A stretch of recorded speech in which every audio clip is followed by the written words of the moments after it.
नमस्कार, आप देख रहे हैं न्यूज़ भारतवर्ष। 2020 बिहार में विधानसभा चुनाव का वर्ष है और इसको लेकर जो तैयारियां हैं काफ़ी ज़ोरों शोरों से है। प्रत्येक पार्टी अपनी अपनी ज़मीनी स्तर पर लग गई है और इस बीच एक जो पार्टी है जो बिहार में काफ़ी सुर्खियों में बनी हुई है वो है बिहार की जन अधिकार पार्टी, जिसके मुखिया है पप्पू यादव। बीते कुछ सालों से लगातार पप्पू यादव बिहार की जनता के बीच जा रहे हैं और इस बार उन्होंने ऐलान किया है कि 150 सीटों पर उनकी पार्टी बिहार में विधानसभा चुनाव लड़ेगी। और इस वक्त हमारे साथ मौजूद है एजाज अहमद, जो राष्ट्रीय प्रधान महासचिव है जाप के। उनसे बात करेंगे और जानेंगे कि जो सीटों का बंटवारा हो रहा है और क्या कुछ आकलन निकल के आएगी सीटों के बाद। 150 सीटों पर आपकी पार्टी चुनाव लड़ने जा रही है, किस मुद्दे से जाएंगे और क्या कुछ आंकड़े लग रहा है कि 2020 में आपको जनता का समर्थन मिलेगा? देखिए, सबसे बड़ा मुद्दा है कि जनहित और सेवा के मामले में किसी पार्टी ने कोई काम नहीं किया है। चाहे वो चमकी बुखार का मामला हो, चाहे आपको लू के समय में जब औरंगाबाद और गया में लोग काल के गाल में समा रहे थे तो उस समय पप्पू यादव ही पहुंचने का काम किए। कोरोना काल में दिल्ली से लेकर के पटना तक, गांव और सुदूर क्षेत्रों तक जाने का काम और उन गरीबों को सेवा भाव के साथ उनको न सिर्फ अनाज पहुंचाने की व्यवस्था की गई बल्कि उनको आर्थिक सहायता भी दी गई। इतना ही नहीं, जो दिल्ली और मुंबई में काम करने वाले मज़दूर थे जो गरीब वर्ग से आते थे उनके लिए बसों की व्यवस्था की गई, ट्रेन की व्यवस्था की गई और पार्टी की ओर से हर कार्यकर्ता गांव-गांव तक जाकर के लोगों के बीच में जो हो सकता था वो काम करने का काम किया। और जहां तक बाढ़ का मामला है, बाढ़ में आप देखे होंगे कि पप्पू यादव जी किस तरह से मोटरसाइकिल के माध्यम से, ट्रैक्टर के माध्यम से, पैदल भी, मतलब कमर भर पानी में डूब करके लोगों तक पहुंचने का और उनके घर तक सामग्री पहुंचाने का काम कर रहे हैं। इसमें कोई सबसे बड़ी विडम्बना ये है कि राज्य सरकार की ओर से राहत कार्य कहीं नहीं चलाया जा रहा। ना तो कोरोना के समय में राहत कार्य चलाया गया, ना ही बाढ़ के समय में। पप्पू यादव जी ने लोगों को बताने का काम किया कि एक व्यक्ति अगर चाह ले तो व्यवस्था को, चैलेंज को स्वीकार करके सारे लोगों तक सेवा भाव से लोगों के बीच सामग्री पहुंचा सकता है, आर्थिक सहायता कर सकता है, उनके घर तक खुशियां पहुंचा सकता है। लेकिन सरकार के स्तर से कोई प्रयास नहीं हुआ। हाँ, सरकार के स्तर से ये प्रयास अवश्य हुआ कि राहत को लूट का माध्यम बना लिया गया। बीडीओ, सीओ और इनके जो मंत्री और संतरी हैं, राहत के नाम पर लूट का एक बड़ा संसाधन खड़ा कर लिए हैं। और चूँकि इसका कोई ऑडिट नहीं होता है, इसलिए जब बाढ़ आता है तो नेताओं के लिए और पदाधिकारियों के लिए ये वरदान साबित हो जाता है। जबकि लोग कहा करते थे पहले कि बाढ़ जिस क्षेत्र में आता है वहाँ के किसानों के लिए, वहाँ के मज़दूरों के लिए वरदान होता है, लेकिन अब इन लोगों के लिए वरदान नहीं, अभिशाप बन गया है और पदाधिकारियों और मंत्रियों के लिए वरदान हो गया है। इस पर सोचने की आवश्यकता है। जनता को देखना चाहिए कि हमारे लिए कौन खड़ा है, हमारे सोच के साथ कौन है, ये सबसे बड़ी बात है। और जहाँ तक पप्पू यादव जी का मामला है, पप्पू यादव जी ने डे फर्स्ट से सेवा से ही अपनी राजनीति की शुरुआत की है और इनका जो संकल्प है कि बिहार में विकल्प की राजनीति तभी खड़ी हो सकती है जब हम सेवा के माध्यम से, जब हम लोगों के जो आंखों में आंसू है उनके आंसू को पोंछने के लिए उन तक पहुंचने का काम करेंगे, तभी जाकर के एक विकल्प की राजनीति खड़ा कर सकते हैं। चूँकि आज जो व्यवस्था है पूरी तरह से चरमरा गई है, चाहे सत्ता पक्ष हो या विपक्ष हो, सिर्फ भाषणबाजी, कोरे आश्वासन, उसके अलावा कुछ और काम नहीं हो रहा।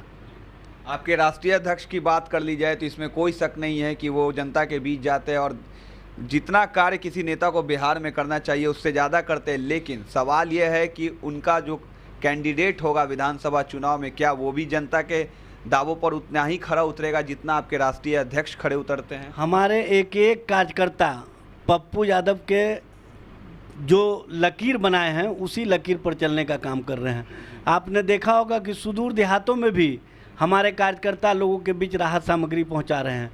जो बाढ़ का समय है उस समय हमारे कार्यकर्ता, चाहे वो सिवान में हो, चाहे छपरा में हो, चाहे गोपालगंज में हो, चाहे सहरसा मुजफ्फरपुर में हो, सभी जगह हमारे कार्यकर्ता पूरी तरह सक्रिय होकर के लोगों के बीच पहुंचने का काम कर रहे हैं। लोगों के दुख को अपना दुख समझ करके उनके दुख को उनके दर्द को समाप्त करने का प्रयास कर रहे हैं और उसमें बहुत हद तक हम लोग सफल भी हैं।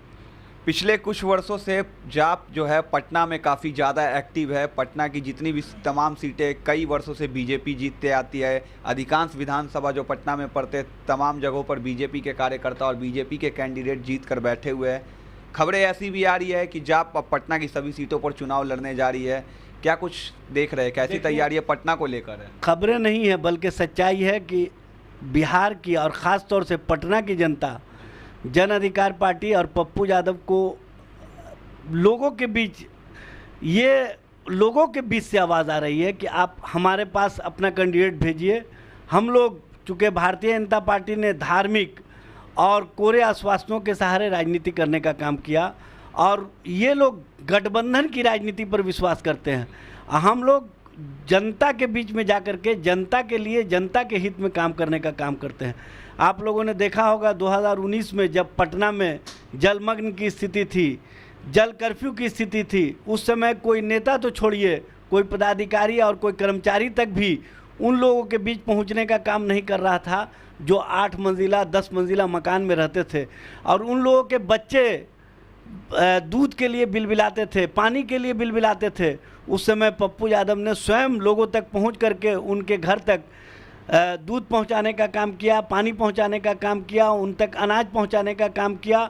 उनके हर दर्द को अपना दर्द समझ करके लोगों के बीच पहुंचने का काम किया और पप्पू यादव जी के साथ एक एक पार्टी का नेता और कार्यकर्ता पूरे पटना में सक्रिय होकर के लोगों तक राहत सामग्री पहुंचाने का काम किया है। भारतीय जनता पार्टी के द्वारा पूरे ख़ास तौर से पटना का जो शहरी क्षेत्र है उसमें 30 वर्षों से सारे सीटों पर इन्हीं लोगों का कब्जा है, चाहे वो नगर निगम का हो, चाहे वो विधायक का हो, चाहे सांसद का हो। लेकिन इन लोगों ने सिर्फ और सिर्फ धार्मिक उन्माद और लोगों को गठबंधन के सहारे भ्रमित करके राजनीति करने का काम किया। लेकिन हम लोगों ने बताने का काम किया कि संकल्प और सेवा के माध्यम से लोगों के बीच पहुंचा जा सकता है, लोगों के दिलों को जीता जा सकता है। आज उसी का प्रतिफल है कि लोग अपने से घरों से निकल करके आ रहे हैं कि आप हमारे क्षेत्र से अपना उम्मीदवार दीजिए।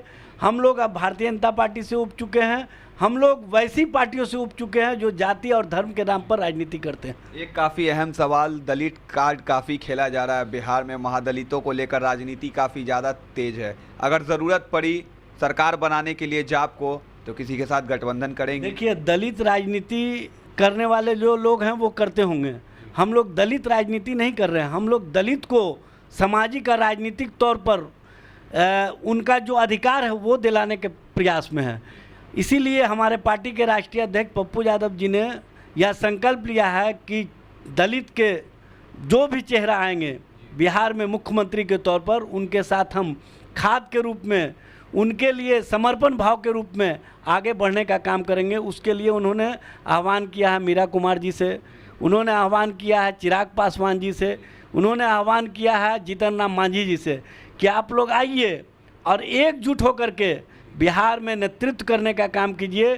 चूँकि दलितों को मान सम्मान और अधिकार नहीं मिलेगा तब तक दलित का सिर्फ राजनीति करने से या दलित कार्ड खेलने से कोई राजनीतिक लाभ नहीं मिल सकता है। आपने देखा होगा कि किस तरह से जीतन राम मांझी को बेइज्जत करके महागठबंधन के नेताओं ने बाहर करने का काम किया था और किस तरह से भारतीय जनता पार्टी ने उनको साथ देने का वादा करके उनके साथ धोखाधड़ी करने का काम किया था।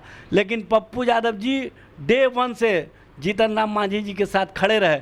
अब जीतन राम मांझी जी को फैसला करना है, चिराग पासवान जी को फैसला करना है, मीरा कुमार जी को फैसला करना है, कांग्रेस पार्टी को फैसला करना है कि वो दलितों की राजनीति में पप्पू यादव का जो संकल्प है उसको आगे बढ़ाने के प्रति चिंतित है कि नहीं है। चूँकि बिहार में जो अभी 15 वर्षों की राजनीति हो रही है उसके खिलाफ हम लोगों ने एक स्लोगन दिया है 30 साल बनाम 3 साल। 3 साल में हम बिहार को एक ऐसा बिहार अब विकसित बिहार बना करके देने का काम करेंगे, जिसके प्रति जनता की सोच है, और जनता की सोच को हम आगे बढ़ाने के लिए कृत संकल्पित हैं। पप्पू यादव जी संकल्पित हैं और 2020 उम्मीद करते हैं कि पप्पू यादव जी के नेतृत्व में जो राजनीतिक धुरी बनेगी उसमें सारे दल इकट्ठे होंगे और विकल्प की राजनीति में, विपक्ष की राजनीति में पप्पू यादव ही संकल्प को आगे बढ़ाने का काम करेंगे। यही हम लोगों का संकल्प है। इसी संकल्पों के साथ हम लोग आगे बढ़ रहे हैं। एजाज अहमद, राष्ट्रीय प्रधान महासचिव, जन अधिकार पार्टी लोकतांत्रिक। तो आपने सुना राष्ट्रीय प्रधान महासचिव जाप का, जिनका कहना है कि 30 साल बनाम 3 साल, यही 3 साल अगर बिहार की जनता उन्हें मौका देती है तो पूरे प्रदेश का ये कायाकल्प कर देंगे, जिस तरीके से इनका कहना है।